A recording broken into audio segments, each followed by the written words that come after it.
Good morning, good afternoon, good evening, wherever and whenever you are. My name is John, or Last Frontier Bricks, and this is my review of the LEGO Star Wars 2023 TIE Bomber. It is set number 75347, comes with 625 pieces, plus 3 minifigures, 4 if you count the Gong Droid, and most people do, and its retail price is $65, though you can find it at Walmart for just over $50, which, full disclosure, is where I ended up picking this setup. It had been 20 years since we had last gotten a full minifigure-sized TIE bomber, when the first one came out in 2003. And considering, again, it had been 20 years since then, and even more so considering back in 2003, LEGO thought TIE fighters and their variants were supposed to be black and blue instead of black and gray, plus 20 years of brand new pieces coming out. I probably don't need to tell you that the difference between the two is night and day. Even though, no full disclosure, I never had that original 2003 TIE Bomber. LEGO's also put out a couple of mini-scale the TIE Bombers. One back in the early 2000s, right when LEGO Star Wars mini sets were just starting to come out. And also in the 2010s with the Star Wars Planet series. But again, this is only the second full minifig scale TIE Bomber we've ever gotten. And it's been 20 years since we got one. It was long overdue for it to happen. And just taking a look at this set on the box, I already think they knocked it out of the park. This looks pretty fantastic. I will say, starting off with the box art, there's a couple of weird things going on here. The main box art looks absolutely fantastic with the TIE Bomber showing off both its shooting feature with the sub launchers and the bombing feature with, long story short, they flick fire missiles that shoot down. But just the box art showing, it's clear that it's shown from its main scene that you see it in the original trilogy during Empire Strikes Back. But for some reason, they decided to mark this set of all sets with the 40th anniversary Return of the Jedi symbol, even though, well, technically it showed up in Return of the Jedi, but only for a few seconds, and it's just sitting in the hangar of the second Death Star when Vader's shuttle arrives. So it's not really, where you'd be looking anyway. And even weirder is that one of the figures that comes with it, the Vice Admiral Sloane, well, she doesn't show up in the movies at all. The first time we see her physically is in the Empire side of the campaign for Star Wars Squadrons.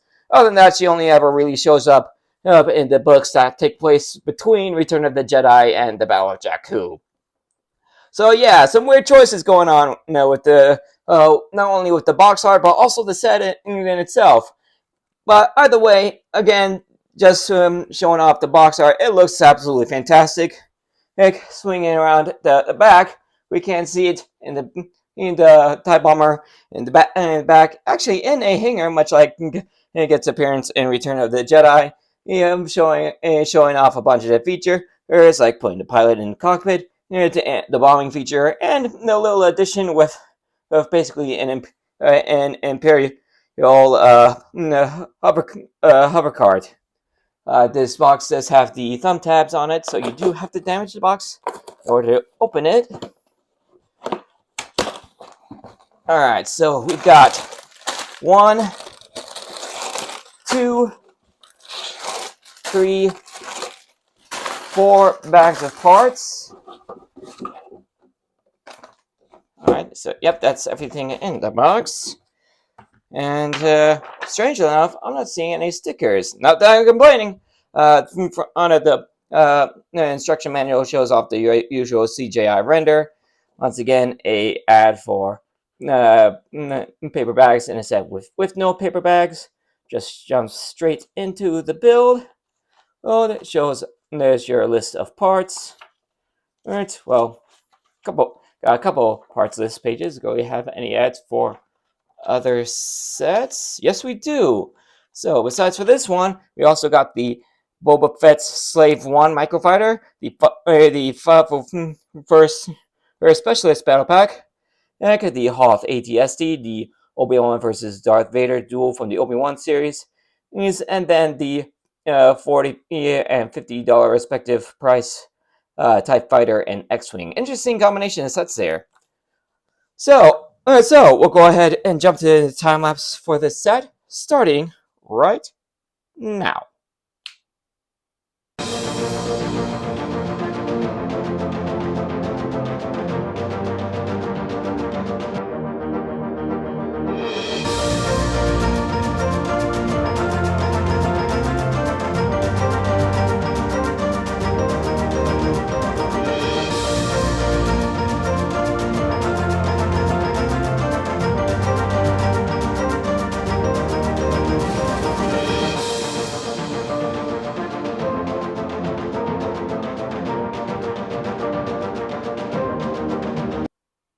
All right, the build is done. That took about an hour and a half to take care of. I actually started building this at 10:30 at night, and I finished just before midnight.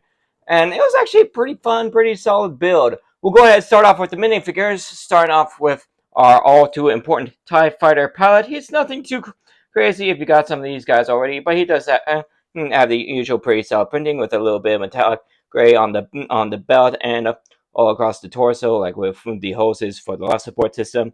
Helmet is pretty good printed as well. Got some printed pockets. It's on the legs. Take a look at the back. Nothing too crazy. And if you lift up the helmet, you'll see the classic Lego DC Superheroes Lex Luthor face. Oh, and then of course he comes with your classic Star Wars blaster in the style of Han Solo. Next up for the real drawing character, we've got Darth Vader, and we've got the new Darth Vader, complete with arm printing, and he's got the same style helmet we've been getting for quite a while now. Torso looks pretty accurate, also along with some good metallic printing. And he's got his lightsaber with the metallic painting and the red blade. Lift up the cape, that's what it's like in the back, and lift up the helmet. That's what his face looks like. If I can get it to where, where you can see some good scarring in brown. I actually believe that's a new face for this one.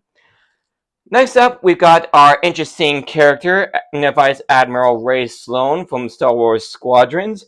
And so nothing too crazy going on with this one. So, again, some good metallic detailing with like the Admiral pin and the code cylinders and the belt buckle.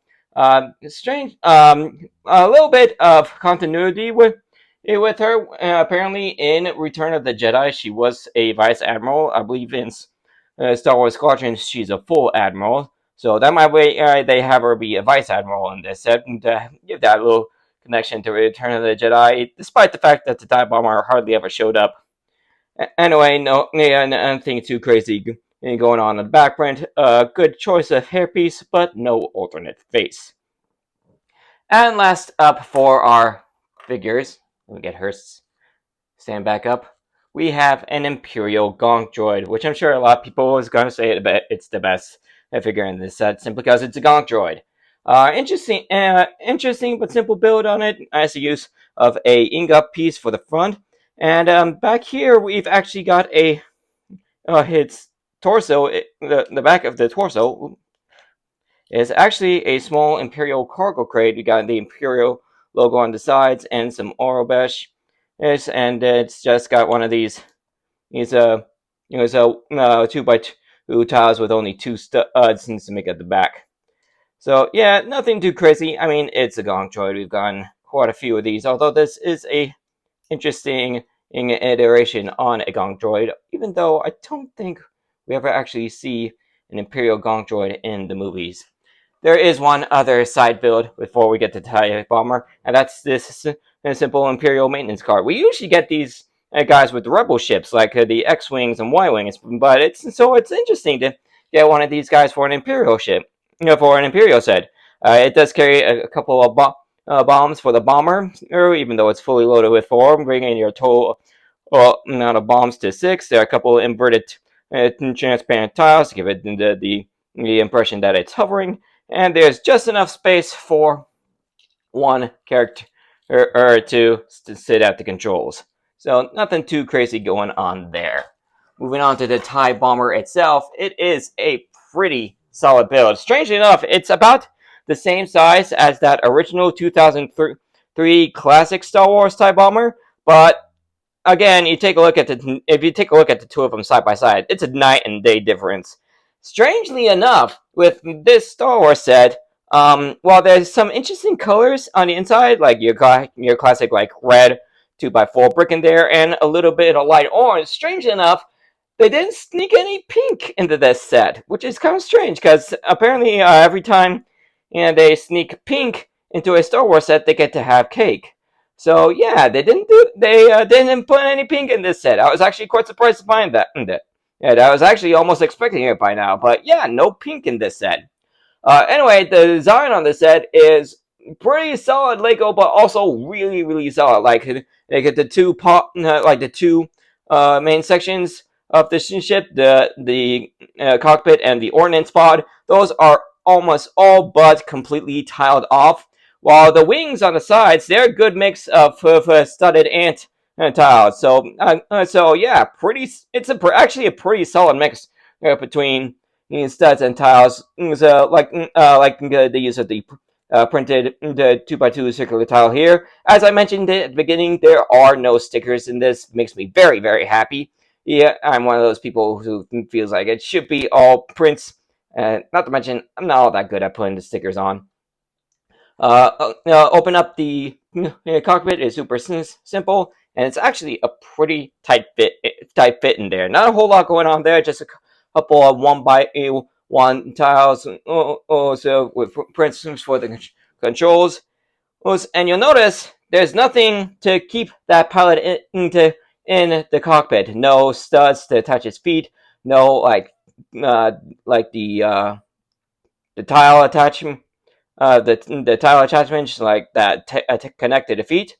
However, once you get him in there, I will say you do have to disarm your pilot. He can't really fit in there while he's holding his blaster. However, once you get him in there,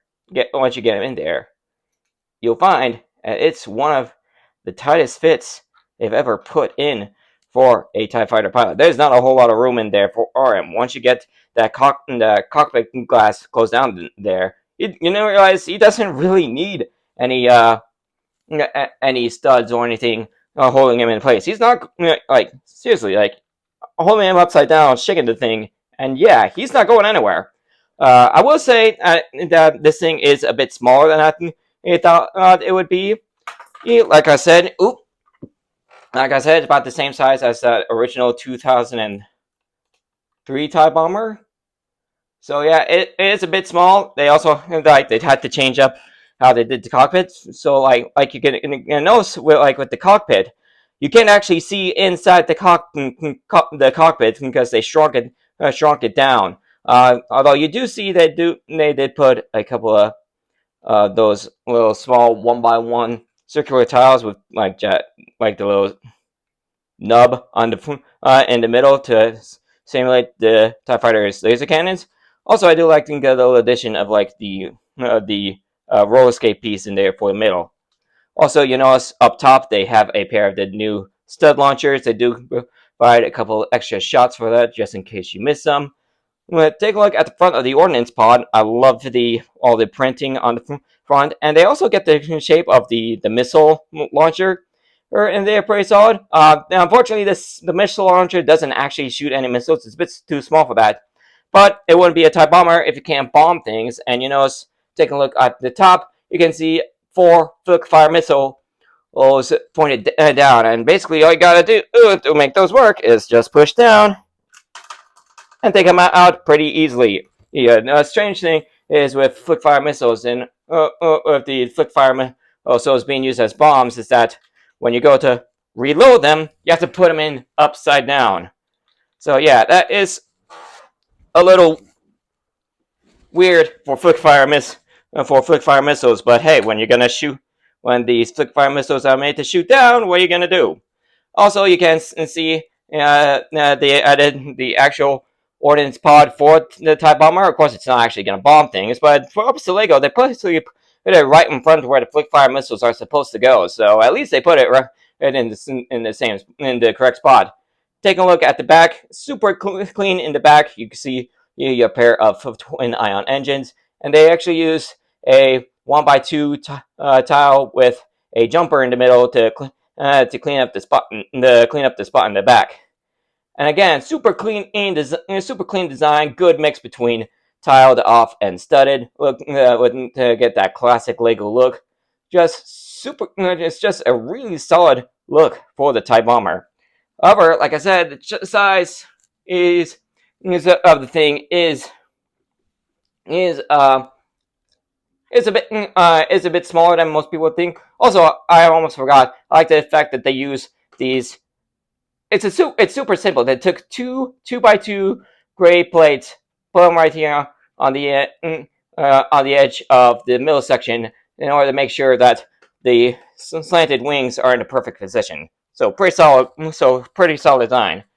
But as for that size, it really comes into it really becomes noticeable when you compare it to other Imperial TIE Lego sets. For example, we have the TIE Fighter from Solo: A Star Wars Story, which, take a look, it absolutely dwarfs it. Right? And then we have the TIE Interceptor from the TIE Interceptor versus Fang Fighter set. Again, feels really small. It feels kind of small compared to it. However, there is one set that it does seem to line up set-wise, and that is the TIE Fighter from the X-Wing TIE Fighter mashup from Rebuild the Galaxy, especially considering they basically used that same downscaled cockpit design for that TIE Fighter. So, after 20 years, we've got ourselves a new minifigure scale TIE Bomber, and I gotta say, despite the small size, I would say the design is pretty solid. And with $65 with 625 pieces, it's basically right there at that 10 cents per piece count. But again, I was able to pick this up at Walmart for $50, which makes that deal feel even better. Or like the figures are pretty good. You got yourself your necessary TIE Bomber. Darth Vader is a nice throw-in to get a figure everybody loves, especially with the new arm printing.